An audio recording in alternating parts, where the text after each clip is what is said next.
নমস্কার, আমার ভেজিটেরিয়ান ডিলাইটের সকল বন্ধুদের শুভেচ্ছা এবং স্বাগত জানিয়ে আজ আবার চলে এসেছি আপনাদের সঙ্গে স্ন্যাক্স রেসিপি ফুলকপির কচুরিকে নিয়ে। এই কচুরি সকলেরই অত্যন্ত প্রিয় এবং খেতেও ভালো লাগে।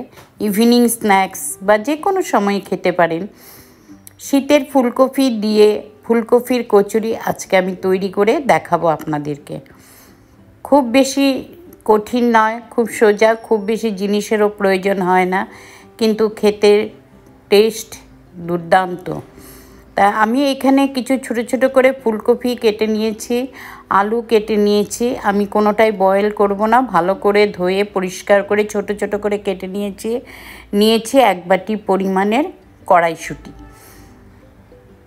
ভালো করে ধুয়ে আমি একটা ফ্রাই প্যান বসিয়ে সামান্য পরিমাণে দেব 5 ফোড়ন, শুকনো লঙ্কা একটা আর হিং দিয়ে আমি ফোড়নটা ভালো করে গরম হওয়ার পরে আমি এই সবজিগুলো দিয়ে দেব। এখানে ফুলকপি, আলু, কড়াইশুঁটি, নুন হলুদ সামান্য দিয়ে একটু ধনের গুঁড়ো, একটু জিরের গুঁড়ো আর কাশ্মীরি লাল লঙ্কার গুঁড়ো দিব অল্প, আর দেব আদা এবং কাঁচা লঙ্কা থেতো করা এখানে দিয়ে দেব। দিয়ে বেশ খানিকক্ষণ ভালো করে এখানে নাড়ব। অবশেষে গরম মশলাও এখানে আমি একটু অ্যাড করব। দিয়ে ভালো করে আঁচটা লো টু মিডিয়ামে রেখে আমি বেশ কিছুক্ষণ 10 থেকে 15 মিনিট পর্যন্ত এটা রান্না করে নেব। তারপর দেব একটু, এখানে আমার জল ব্যবহার করব না, জলের প্রয়োজন নেই, এমনিতেই হয়ে যাবে।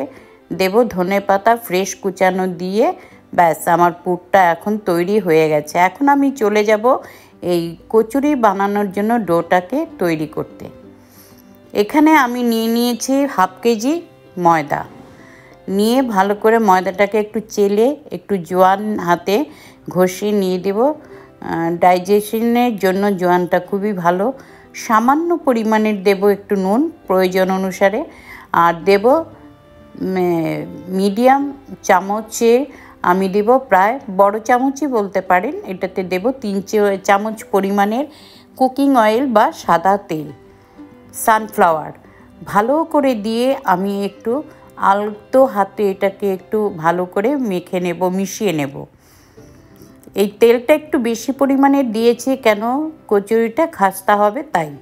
আপনারা চাইলে এখানে ঘি বা বাটারেও এটা ময়ামটা দিতে পারেন। তো এভাবে দিয়ে যখন আমি হাতের মুঠোতে নেব, মুঠো হয়ে যাবে, আবার ছেড়ে দিলে ঝুরঝুর করে ভেঙে যাবে, তখনই বোঝা যাবে যে আমার ময়ামটা পারফেক্ট হয়েছে। তারপর আমি এখানে একসঙ্গে জল বেশি দিলে হবে না, আমি অল্প অল্প প্রয়োজন অনুসারে জল অ্যাড করতে থাকবো। এইভাবে করে করে আস্তে আস্তে ডোটাকে আমি সুন্দর করে একটা সফট ডো তৈরি করে নেব। নিয়ে প্রায় 20 থেকে 25 মিনিট এটা একটু ঢেকে রেখে দেব, রেস্টিং টাইম। তারপর 25 মিনিট পরে আমি আবার ফিরে আসছি।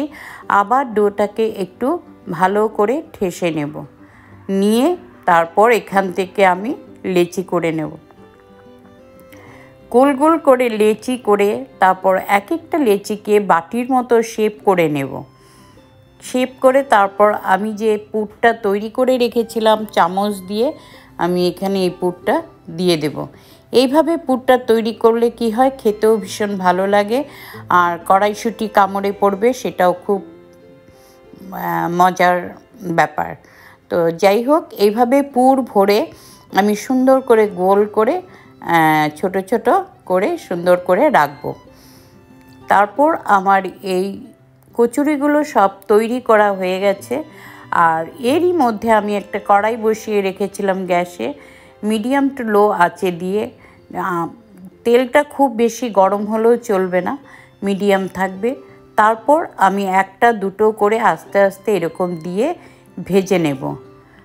এগুলো ছাড়ার বেশ কিছুক্ষণ, অন্তত 3 থেকে 4 মিনিট নাড়ব না, একটা সাইড হতে দেব, তারপর আস্তে করে উল্টে দেব।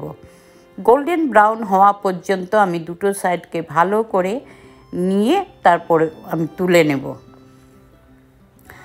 তো এইভাবে আমি সব আস্তে আস্তে সমস্ত কচুরিকে কি করব, ভেজে তুলে নেব। তারপর গরম চা বা কফি অথবা টমেটো কেচাপ যে কোনো কিছুর সঙ্গে আপনারা এটা সার্ভ করতে পারেন। খেতে খুবই দুর্দান্ত, দেখতে যেমন সুন্দর খেতেও হয়েছে দুর্দান্ত। সেটা তো অবশ্যই আপনারা নিজেরা তৈরি করে দেখলে তবেই বুঝতে পারবেন। তো যাই হোক, আশা করব আপনারা এতক্ষণ পর্যন্ত আমার এই পুরো ভিডিওটার সঙ্গে থেকেছেন, ভিডিওটা দেখেছেন, তার জন্য আপনাদেরকে আরও একবার অসংখ্য ধন্যবাদ।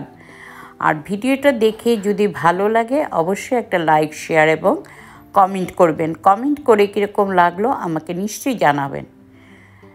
তো আমি আপনাদের কমেন্টের অপেক্ষায় রইলাম।